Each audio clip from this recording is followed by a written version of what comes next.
thank you, everybody, for joining today. Let me just set my screen up here. As a reminder, if you are just joining or if you've joined, please turn your cameras off. That would be much appreciated. We'll keep it here to Dr. Marvel and me. And I just wanted to start off by saying that I'm really, really looking forward to tonight's presentation. I have an opportunity to tell my story, and I have an opportunity to help you with something that I have been dealing with for 14 years and been well under control for 12 years.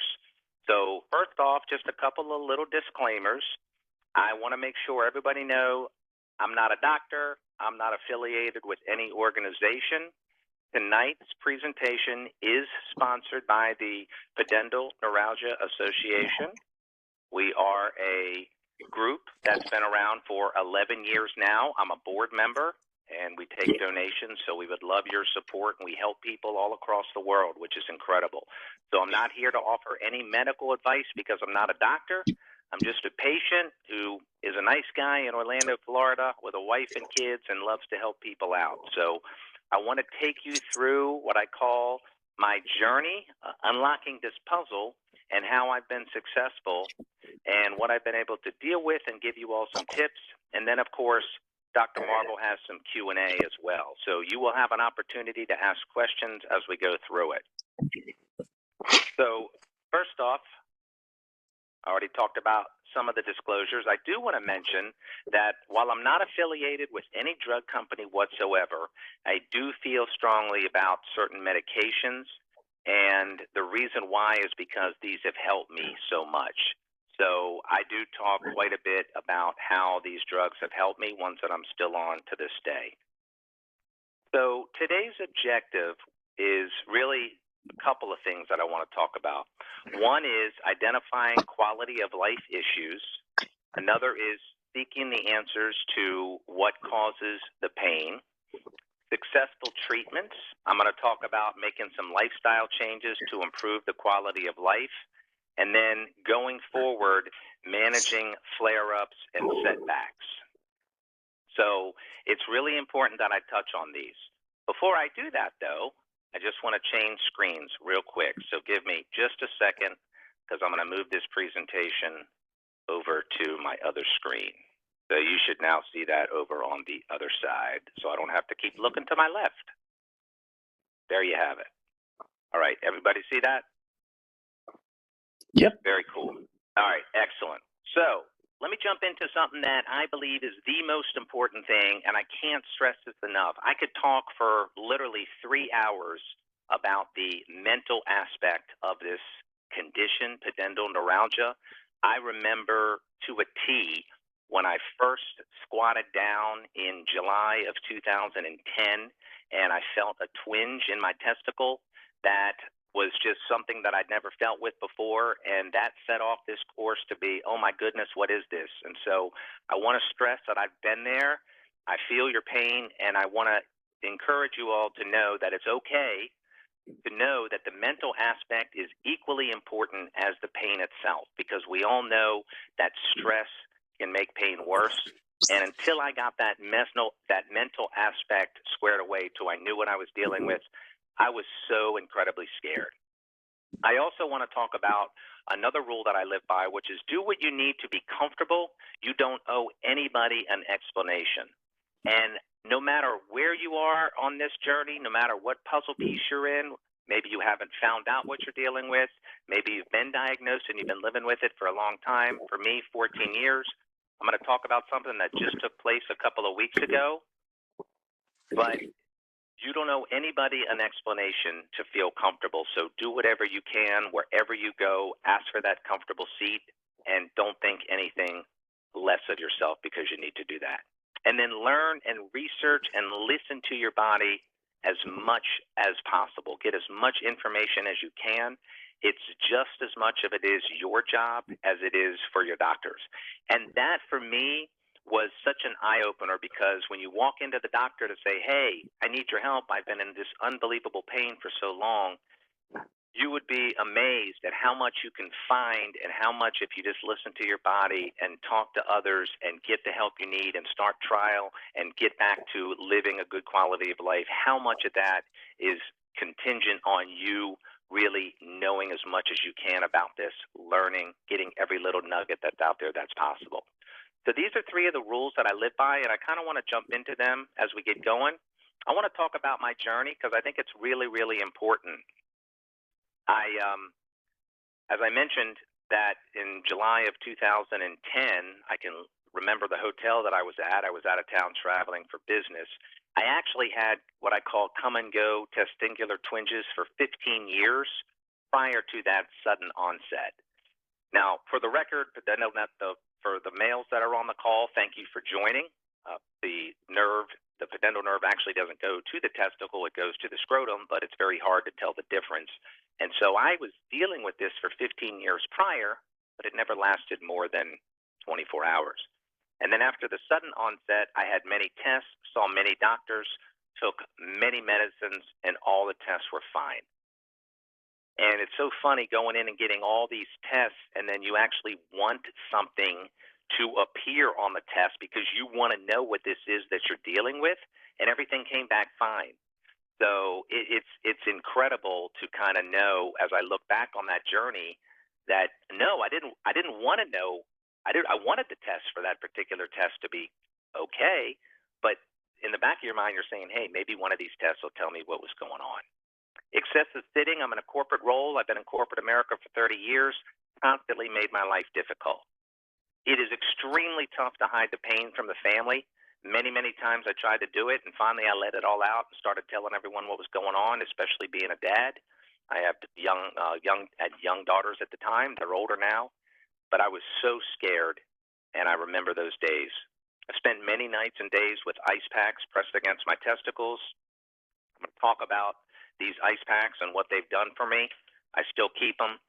And then I really slowly became depressed and almost lost hope at the thought of the really undiagnosed pelvic pain going from doctor to doctor to test to test. And then I did find a couple of doctors, one of them who was on with me, Dr. Richard P. Marvel and Dr. Conway, and that was in April 2012, and that was 2 years after the sudden onset. And I remember being in the hospital when I got my first shots, and these, of course, are nerve blocks, CT guided, which I'll talk about. And they said, wow, you found someone after 2 years? And I said, yeah, it seems like forever. And they said, no, the person next to you has been dealing with for 20 years. They're finally getting some relief. And then over time, I've used multiple treatments to get back to a great quality of life. And then really, with the exception of occasional flare-ups, I now live what I consider a normal life. And I'm so proud of that, but I still live with it. I'm flying to the West Coast. It's a 6-hour, 5-hour, and 40-minute trip on Monday, and those airplane seats can be pretty uncomfortable, so I'll have my cushion, which I'll talk a lot about. So I'm going to touch on this page here, and then I'll pause for a question or two, or maybe let Dr. Marvel ask some questions, but I am talking here about what I call rock bottom, 2012. It was during Valentine's Day. It was February. I spent many, many hours in warm baths listening to soft music. My wife would give me an anxiety pill, and I just thought the world was going to end. It was so hard for me. I actually had a discussion with a priest after my dad had just died, so I was really stressed, and I sat in a chair that really sank down, and it was so painful talking to him for an hour, and that just set my pain off to a 9. So I felt hopeless. I felt scared. I actually didn't sit for several months. I remember going to volleyball games for my oldest daughter, and we had a minivan, because all families that have girls that play volleyball have to have a minivan. And I remember sitting in between the seats on my knees, and then when I got there, if I was in pain, I was crying. So I can recall the events like it was yesterday. And as I mentioned, that sagging chair from that long discussion with the priest after my dad died, along with this stress, just exacerbated my situation. And I got my pain up to what I call a 9. And I had tremendous anxiety. So as I move through this presentation and we spend 60, 70 minutes together, I just want you all to know that while I live a life now that I consider a great quality of life, and literally 99% back to normal. I dealt with everything that you're dealing with if you all are in this position. So on that note, I just want to take a step back. Dr. Marble, how are we doing so far? Did you have any questions that you wanted to touch on? And I can also go to some of the chat questions as well. So, I'm following the chat and I'm trying to answer some questions as we go along, but I think you're doing a great job and that's going to get things rolling. Excellent. Excellent. Well, I am a pro at WebEx, but I can't have to see the chat along with this. This is weird. Usually you can see that, but it might be set up a little bit different. So you keep going at that, and I appreciate everyone staying with us, and I can keep going here. So very, very important here. This is a tremendous topic because there's a lot of subject matter experts on other conditions, and as I was doing my research, dealing with this and going through everything, I put this together because Pudendal neuralgia, as we know it, is often called a rule-out condition, and I am a believer in that. Why? Because every medication you saw over here on the left and the right, tons of antibiotics, tons of NSAIDs. Of course, those are non-steroidal anti-inflammatory drugs. Aleve, for example. I took all those, huge doses of them. I had different shots, took different supplements, steroids, you name it, and the condition was still there. I had all of these tests on the right. I did have blocks before I had pudendal blocks, ilioinguinal nerve, genitofemoral nerve. I had a number of different things trying to find out what the deal was, including a cystoscopy, which is incredibly uncomfortable. And I even went to the ER a couple times because the pain was so bad. Couldn't find out what it was. So when I finally started treating it, working with Dr. Marble, that's how we identified pudendal neuralgia as what the issue is. And it's funny, as I talk to my very close doctors, friends, about this, and I talk to them about pudendal neuralgia, well, everybody knows now, if you're a doctor, the word neuralgia can be used for anything. There's more than one kind of neuralgia. Just so happens the pudendal nerve and pudendal neuralgia, that's how that term was coined. So interesting, and I wanted to share this because I think it's really important as I started checking the boxes on these to get down to what I was dealing. So now let's talk about something that's near and dear to my heart, and that is these ice packs. You can see here that I have a number of ice packs. So being in corporate America, being in sales, I would put these between my legs in the seat and I would leave the office. What I figured out before I knew it was pudendal neuralgia is that ice packs settle the nerve down. Warm baths help relax the muscles. So if I was stressed, if I was tense, if I had anxiety, the pain always seemed to be worse. And I would use different ice packs based on different levels of pain. Now, for the record, ice can burn you. Again, I'm not a doctor, so seek your doctor's advice. I found out that putting this little guy between my legs and going to sleep, as I stated in my opening, was incredibly helpful for me. And I would wake up at 3 or 4 in the morning in a little bit of less pain, and this would be warm. But ice packs would help settle the nerve down. And then in the middle there, I want to talk about this because if the chair hurts, politely ask for a different chair. So I had an incident, and I knew I was going to talk about this. I want everyone to hear me out on this. So I had an incident, a really positive incident on March 17th. My mom and I went to visit some of her best friends that she hasn't seen in decades. And this was on St. Patty's Day, so they had prepared a nice meal for us, and we went to their house, which was 3 hours away, and I walked in, and as soon as I walked in, first thing I do to this day, no matter where I go, is I look at their chairs. So they had the table set. They had a couple of chairs that had big cushions, and big cushions are no-no. So I waited for my moment, and he took me out in the garage to show me a couple of his collector cars. Big house, a lot of acreage, and I said, hey, and I had just met this guy 5 minutes ago. Shook his hand, hey, thanks for having us over, just my mom and me. And I said, see this plastic chair right here? I just want to let you know I'm going to need this chair for dinner. I have a little medical something that I deal with, just a little condition, and I can't sit in that spongy, cushy chair. So can we take this little $7 Target chair in? Oh, sure, no problem. If you need it, no problem. You want to take it in now? And I said, no, we'll keep looking at the garage. But when that time comes, yeah. And so we brought it in, and then his wife's like, hey, what are you doing with that? And I said, oh, if I could just sit in here. And I sat in that plastic chair as comfortable as I could be, because that worked best for me. So again, no matter where you go, a restaurant. I had dinner with some friends about a month ago when we went to a Mexican restaurant, and they put us in this booth, and I sat down on the booth, way uncomfortable.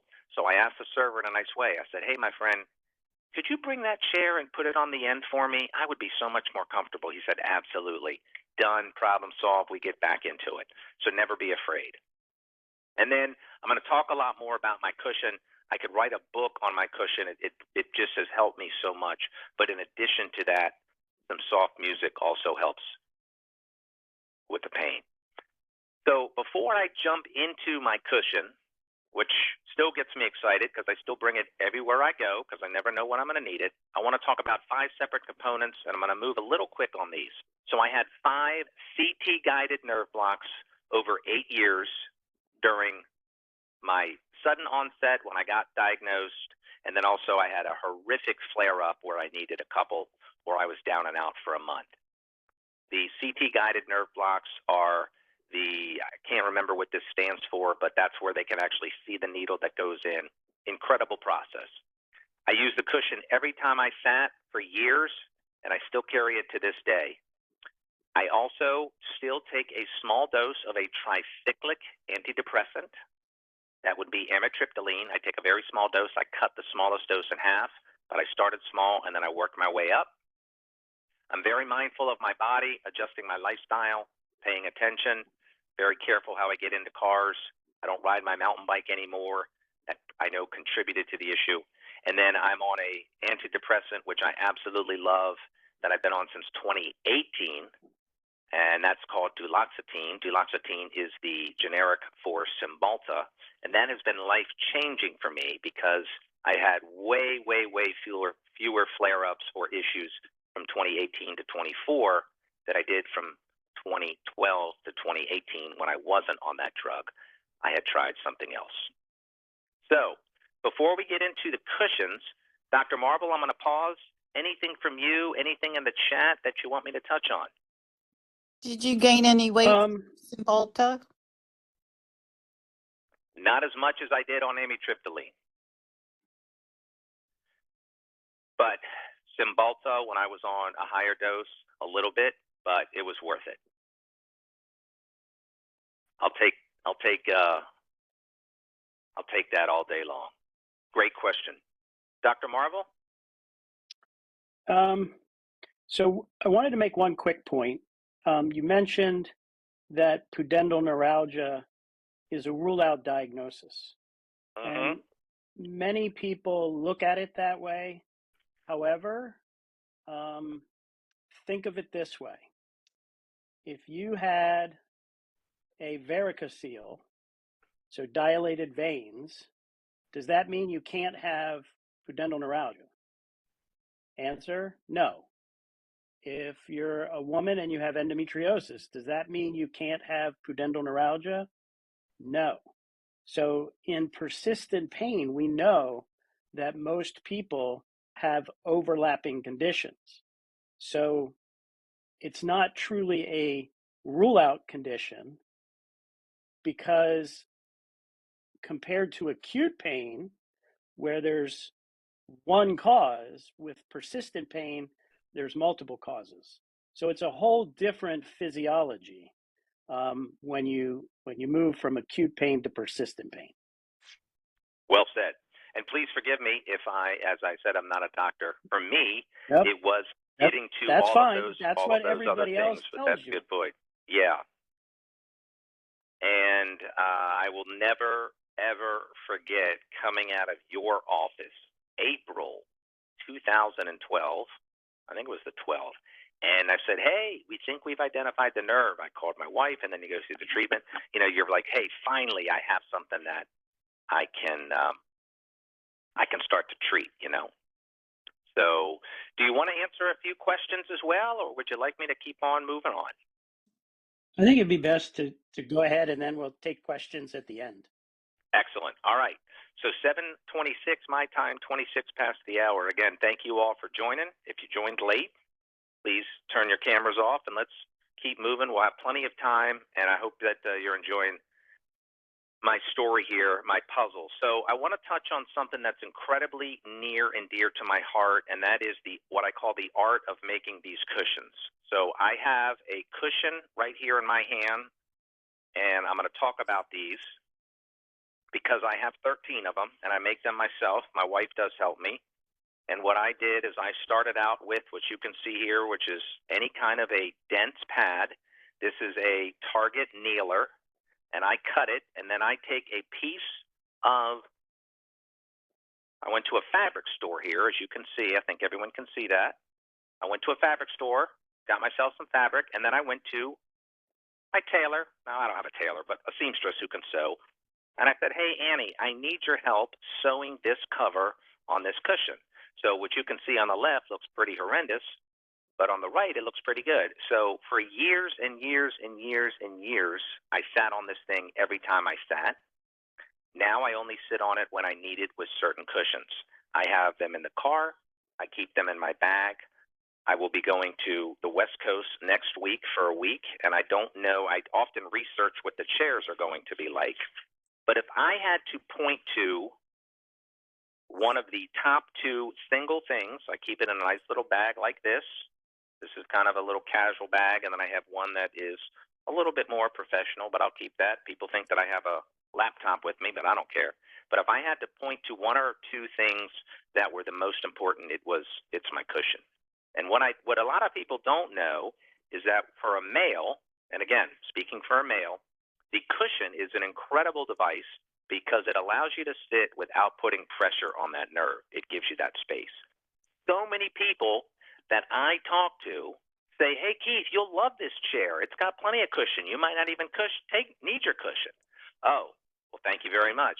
Actually, it's the space that I need, so it allows me. So between this and amitriptyline and being aware, that was like 80% of the battle. By the time I got to the point where I was getting the shots, my pain level had reduced significantly. So these cushions are huge. I highly encourage them. And then I went one extra step. I have what I call my support board matched with the same fabric. So if I go to a hotel and the chair's a little cushy, I like to put this board under it. Okay, everyone can see that. And it's nothing more than a bunch of pieces of cardboard that I covered in fabric to keep me from going down like this. It helps me stay flat.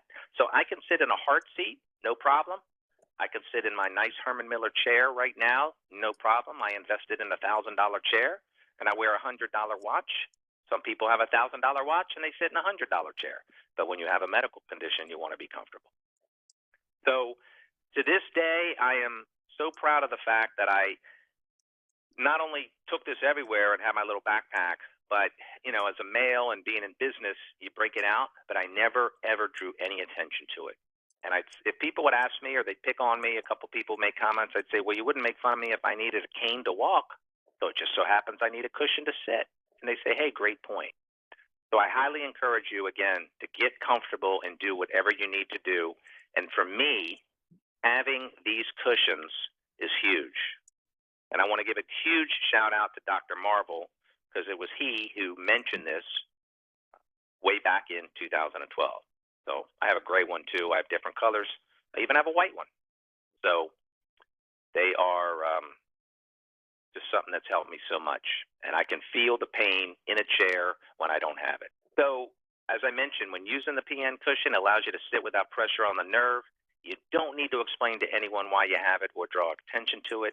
And I have accepted the fact that I need it, and I appreciate how it allows me to sit with reduced pain. So I'm always the last person to get off on an airplane.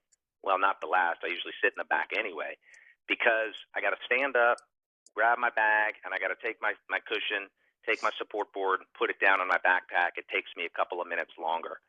But it has gone with me everywhere and has been instrumental. So now, here we are 15 years later. I'm proud to say I am doing so well. I remember, I hope I don't tear up saying this, but I remember not being able to walk more than like 50 feet and being in pain. And I've run 3 full marathons, a few half marathons, and I'm a runner now. You can see over my left shoulder that it has brought me a lot of joy and no pain when I run, which is just tremendous. So it's brought me a lot of joy. And I want to finish up by saying that I call it a grade 8. So living a normal life, my cushion still goes where I go. Since I sit on one in the car, if I go into a restaurant that has a seat where I feel like I need it, or if I'm dealing with a little mini flare-up, I can go out and get it. I manage them with ice, warm baths, or increased medicines. I'm now down to the lowest medicine of everything, and I feel great about that, but it feels great knowing that I have it and I know it works. I still take that small dose of amitriptyline. In case you're wondering, it's only 12.5 milligrams, so they make 10. I'm mindful of every activity that I do, every single one. So I have to be mindful of that. I'm always adjusting my seat to be comfortable. I remember making a 900-mile road trip when I was dealing with a flare-up in 2018, and my seat was too far back this way. It was on our minivan, same one, and I made the slightest adjustment, put it down maybe an inch, and I could feel, wow, that made a difference. So you got to be mindful. Listening to your body. Never being afraid to do what is comfortable. And although I'm not in any way, shape, or form an expert, I did try the pelvic floor therapy during a major flare in 2018. And believe it or not, I found some good relief to it. I was in bad shape for a few months. Dari was a big support friend of mine, and had someone here in Orlando, and really learned a lot. I was grateful because insurance covered that. So probably did 6 different sessions, and it was good. It was different. I wasn't expecting the whole thing, but I'm so glad I did it because, again, learning about it and adding that to my toolbox of another tool, that'll help me. So there it is. I want to take a moment and say thank you. I hope this was helpful. And I'd now like to turn it back over to Dr. Marvel and you all for a little Q&A. So on that note, Dr. Marvel, are you still with us? I don't think he is. So I see you're on mute. Let me go ahead and get to some of the questions here. Someone could text Dr. Marvel, that would be great. So thanks for the piriformis information from, yes, the relief and healing talked about. It makes me crazy because it seems not possible. Yes, it's funny. I am very familiar with the piriformis. I'm a runner, and mine can be very tight. Next question, does certain foods cause more heat or discomfort? No. That's a great question. Although if I eat Taco Bell at midnight, like I used to do in college, that does cause some serious discomfort. Yeah, and Kristen, interesting. Literally on fire only when you sit, but no pain exercising at all. Isn't that crazy? Go figure. I can sit 8 hours in the seat I'm in now, no problem. But if I go sit on my couch, which is spongy, within 8 minutes I'm in pain. So listening to your body, so incredibly important. Dr. Marvel talked about the piriformis muscle. When he comes back, he can talk more about that. And the pudendal nerve is close to that muscle. I have actually gone to a massage therapist, Hand and Stone. I've been a member of for a long time. And they have this checkbox, do you want your glutes? Do you want your glutes massaged, yes or no? And during terrible flare-ups, I would say no. But since I'm a runner and got everything under control, I have no problem with that. Asking about the peripheral nerve damage, inflatable cushions and tend of your neck that works, good for you. So very, very good. Let me pause here and just pause and see if anyone has any questions that they want to ask or come off mute and talk about. I think they have the ability to raise a hand. Yeah. Yes. They do have the ability to raise hand. We have 41 participants. Okay. I do have a question for you. Would you mind showing the cushions again on your board? Because while you were sharing your screen, we only had a small vision of it. So would you mind doing that very quickly? And also, Sure. someone had the questions about, did the nerve blocks help you? Yes, thank you for that. So the nerve blocks helped me. I was a big fan of those. I will say that, and Dr. Marvel and I talked about this, when I got to the nerve blocks, I had, because there's risks involved with the nerve blocks, there's risk involved with anything, and it was, hey, do you still want to do the new nerve blocks? My pain level had reduced down to a 2. But I did get 5 of them, 3 of them about 6 weeks apart. Again, check with your doctor. And then when I had my next flare up in 2018, I got a couple of them, and they did help. So, great question. So let me touch on this, and I'll just show you real quick something else. I know I've disappeared, but I'm coming back here. This is live television, because I got a lot of blue bags, and I said to myself, wait a second.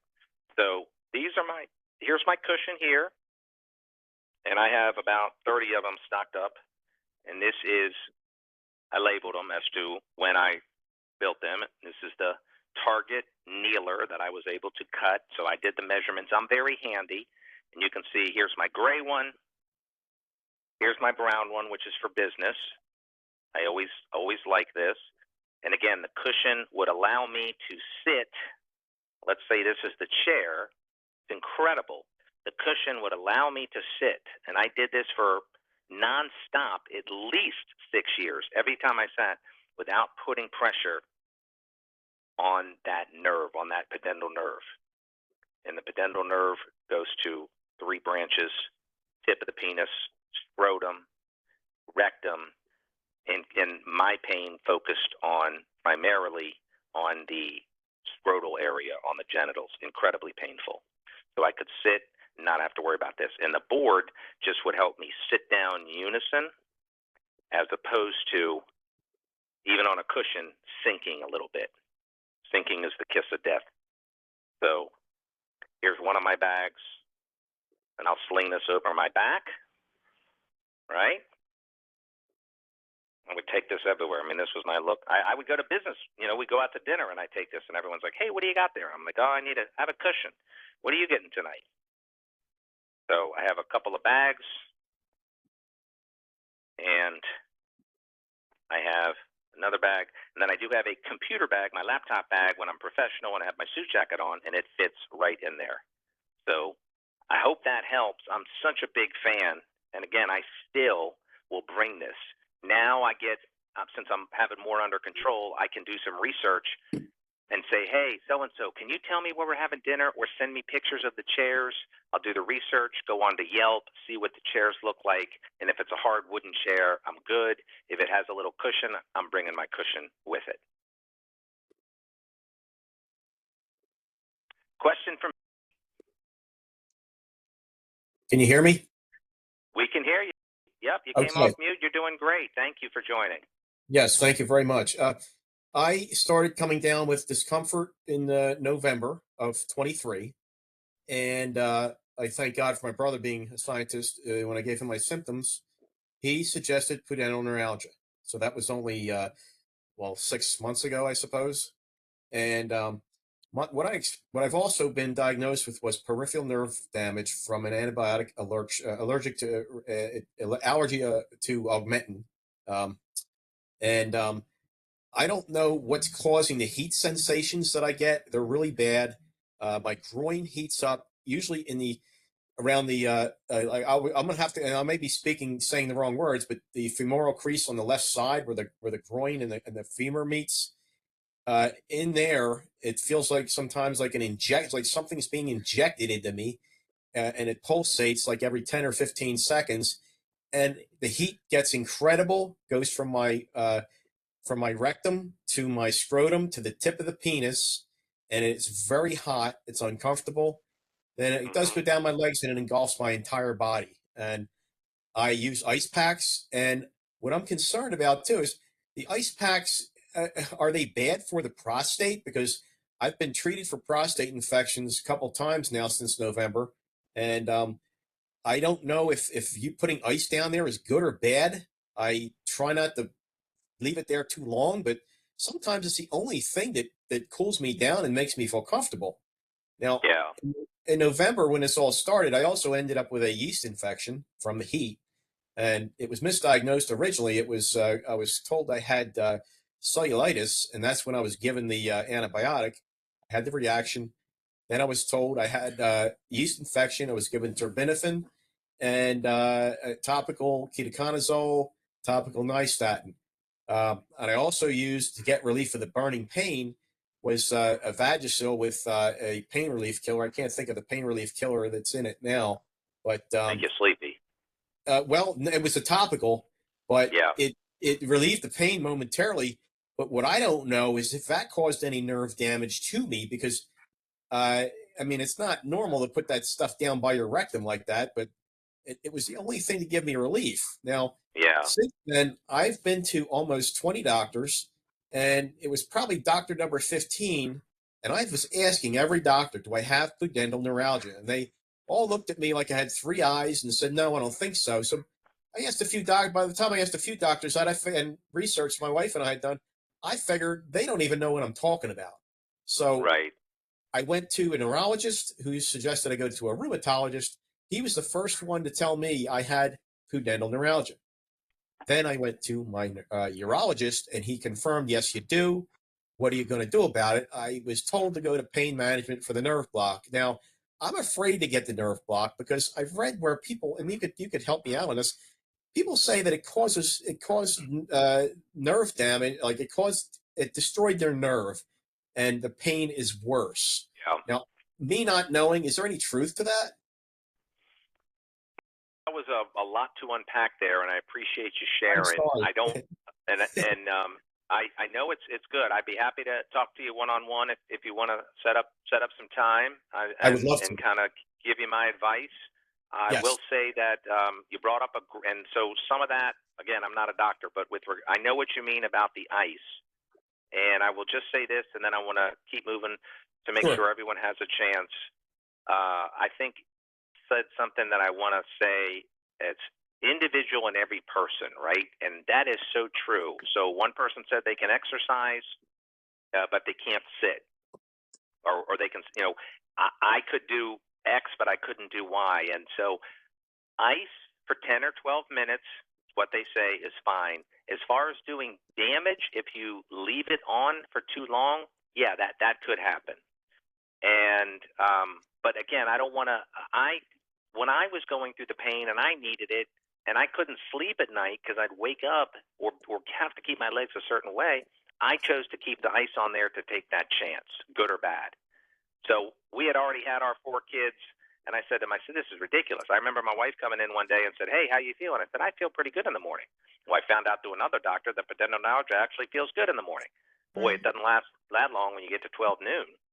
Exactly. So it's individual, and I'd be happy to talk to you one-on-one and just give you my advice. Dr. Marvel is back. Dr. Marvel is back, and I saw someone who said, Dr. Marvel, let me pause for a second and make sure that you get caught up. Go ahead. I'm back. Okay.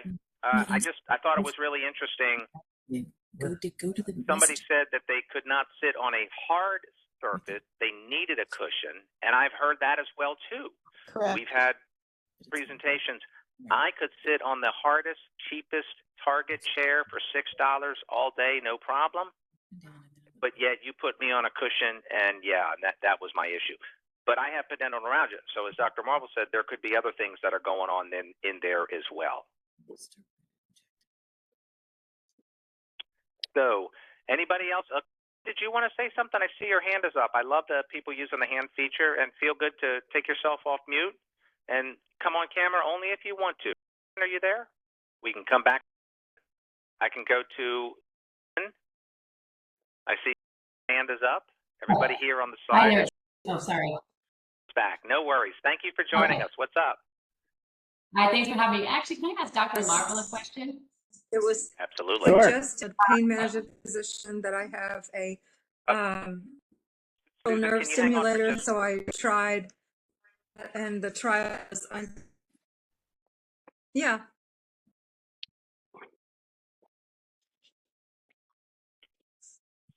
Are you there? I had peripheral nerve stimulator trial of new stimulator. They couldn't stimulated, so I had paresthesias all through my whole lower abdomen, and the pain management doctor suggested that because he has run out of options. And then the last time I went to him, he said, I still don't have anything for you, but maybe we can try a dorsal stimulator, which is, I guess, it'll help pelvic pain, but I'll ask one of my colleagues and see if that will.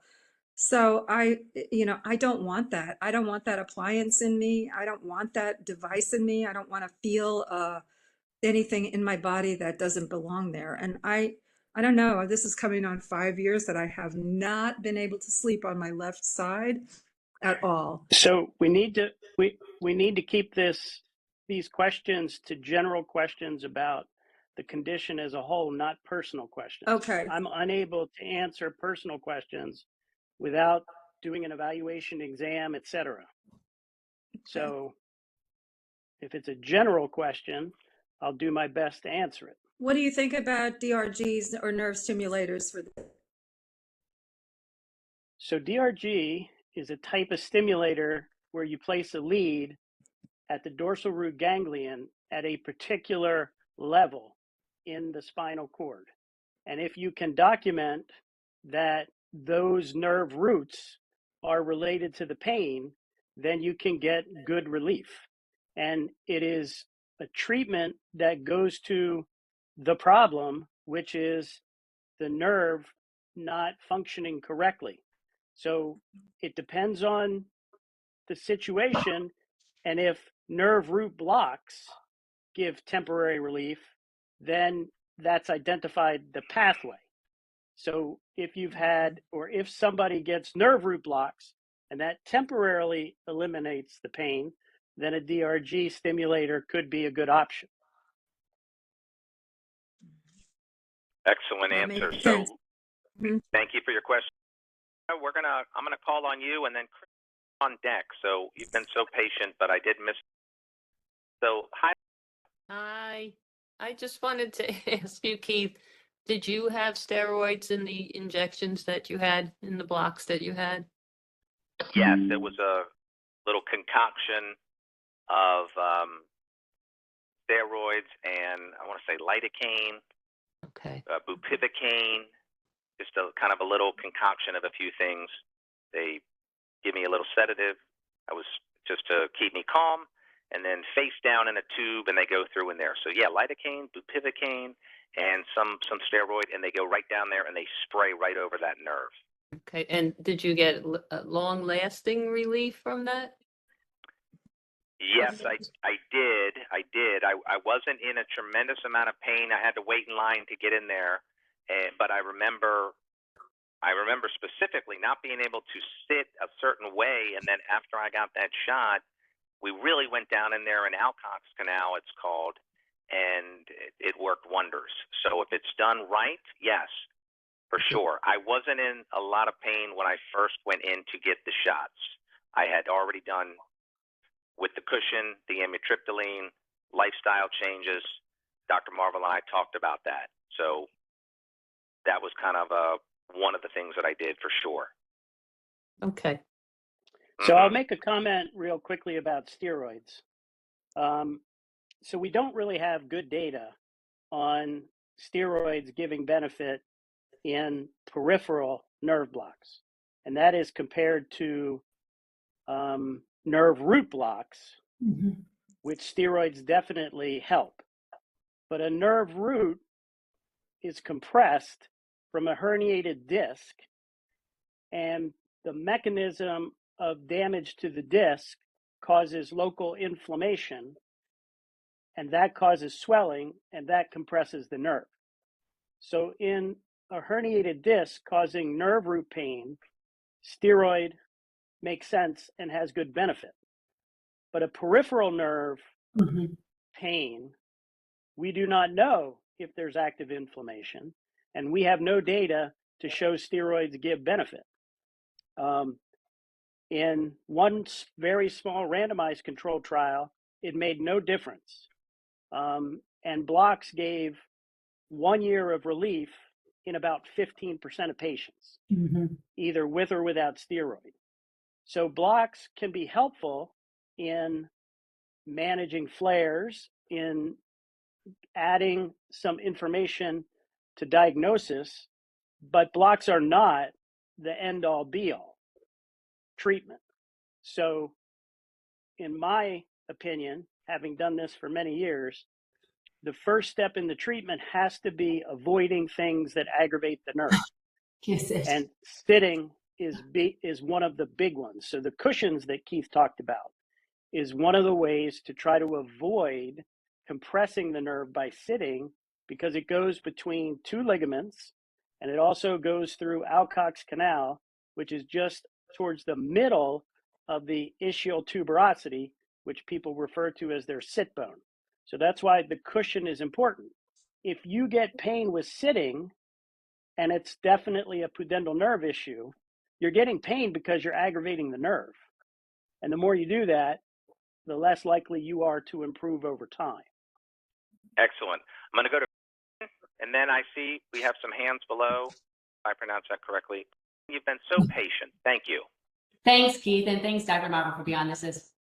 I'm sure all of us can be very thankful to have your advice. I just have a question. If Dr. Marvel, if you had a patient who's exhausted all options, medicines, blocks, ablations, everything, and is not getting any relief, and where I live, it seems like it's very difficult to find anybody who treats this and any specialist. I'm actually going to go to the University of Miami, but it's a year out.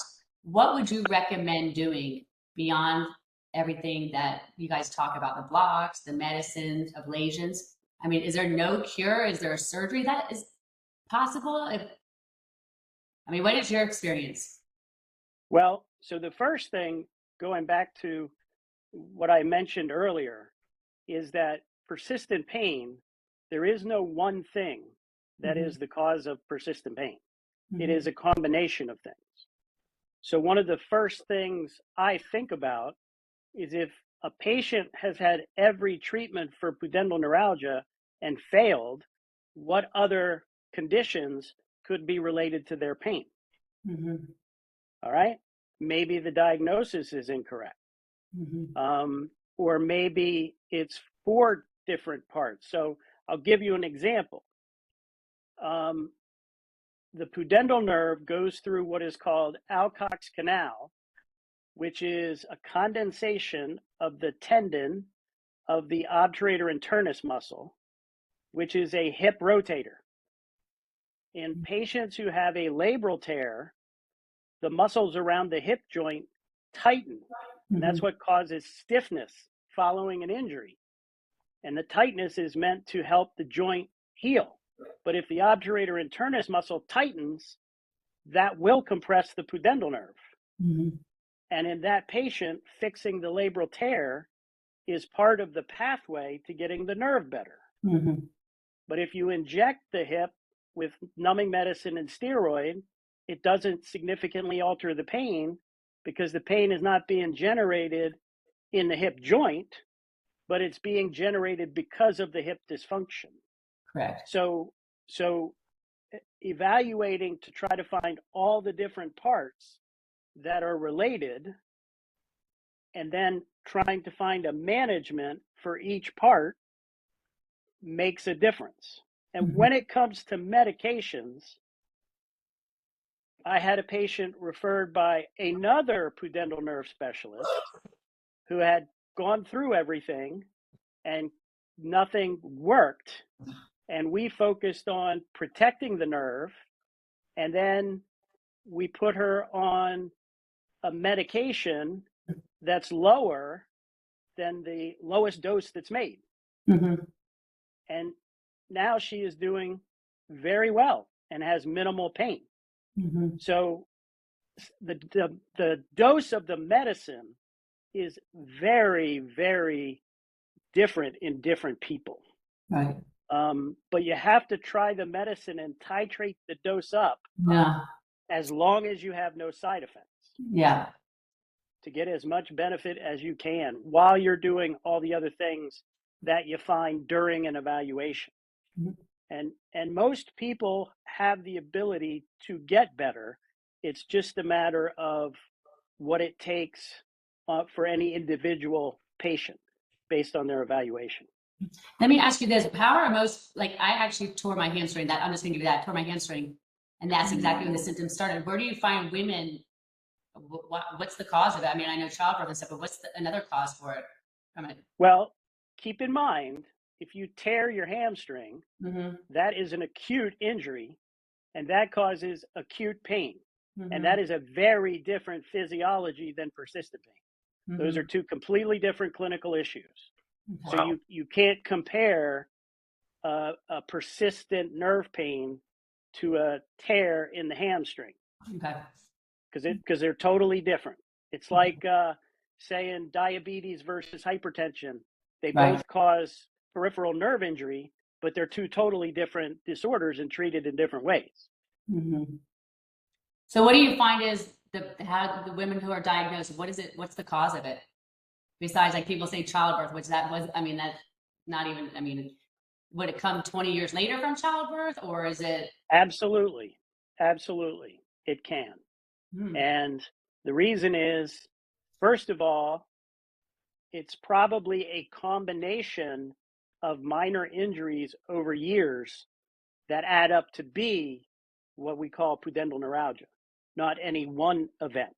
And the more things you do to aggravate it, the more, the worse it can become.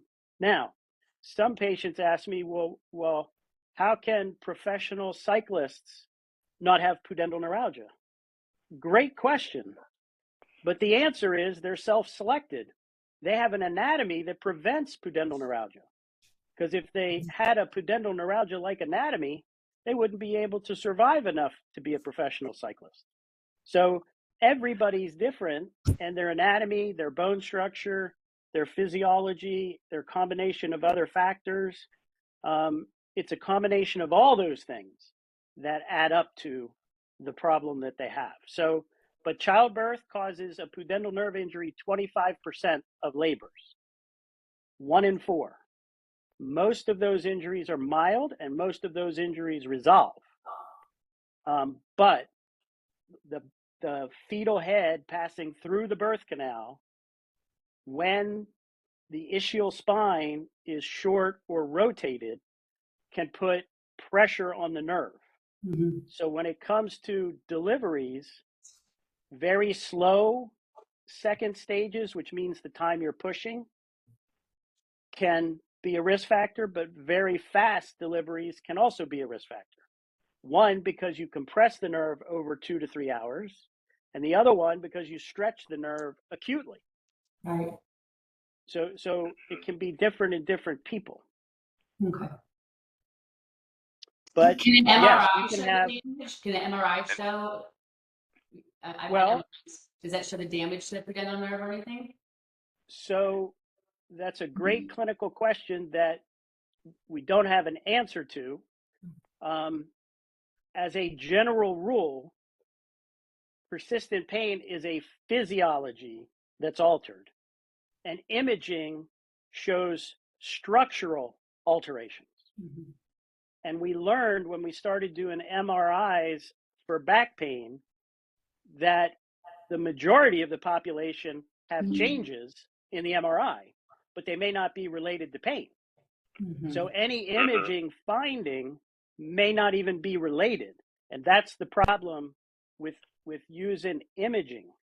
If you have a big tumor, that can be a cause, and that could lead to a diagnosis, but that is pretty uncommon in patients who present in a pudendal nerve fashion. Okay, thanks so much for all your answers. I appreciate it. Great point. Great point.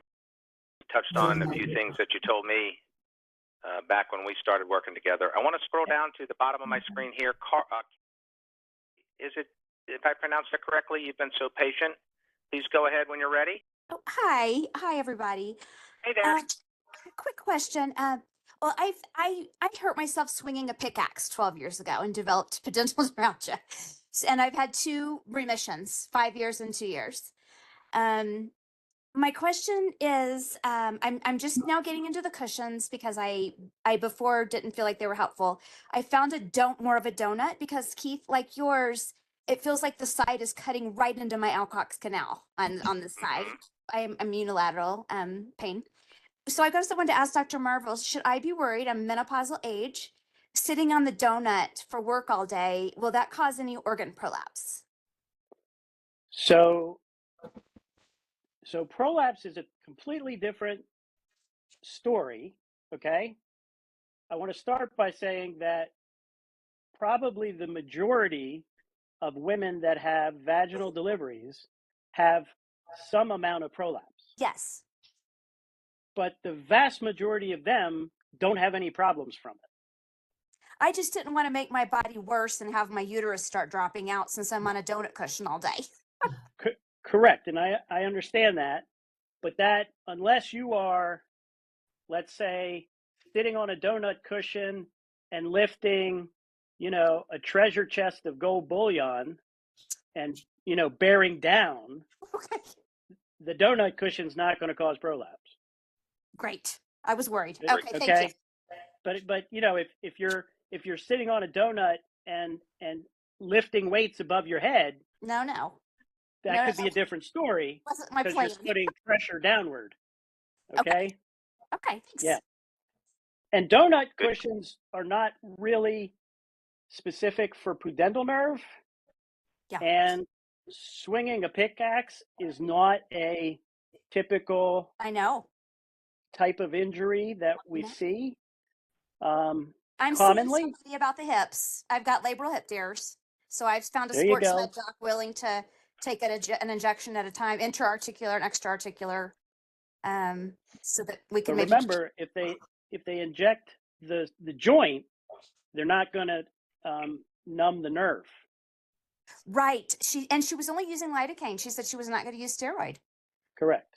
So there's a disconnect between the pathology and where the pain is being generated when it comes to the labral tears.